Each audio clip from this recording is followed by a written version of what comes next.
Sziasztok! Ebben a videóban be fogom nektek mutatni a Temu rendelt dolgomat, mert ma jött meg.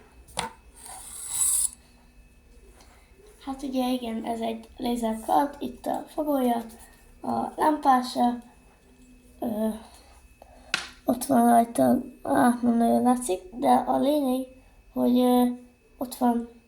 itt van rajta a gomb, és ott meg a töltő. Akkor most be fogjuk kapcsolni.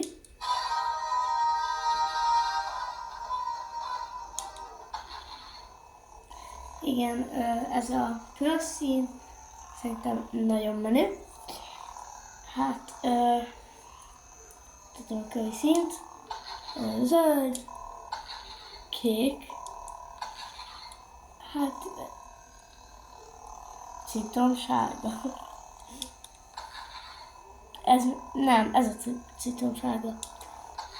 Ez még egy zöld, ez egy világosabb kék, ez egy sötétebb kék, ez egy lila, szerintem Windunak nagyon jó.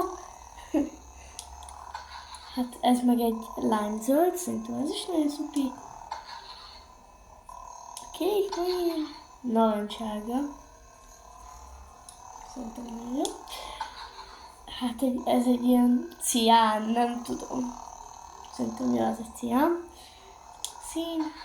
Ez rózsaszín, nekem nem tetszik.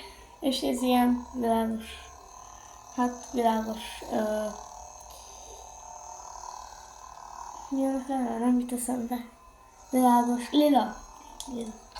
És megint itt a piros. Ez 12 szín összesen.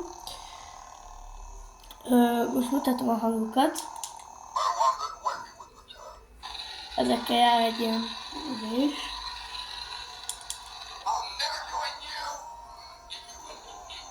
Az ilyen ledes, vagy egyszerű, és akkor így. És ugye a harmadik, ugye az első, meg az alap, ugye. Szóval így.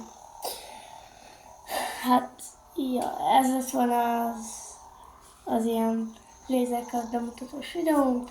Tetszett, iratkozz fel, és lájkold, és ha akarod, oszd meg. Szia!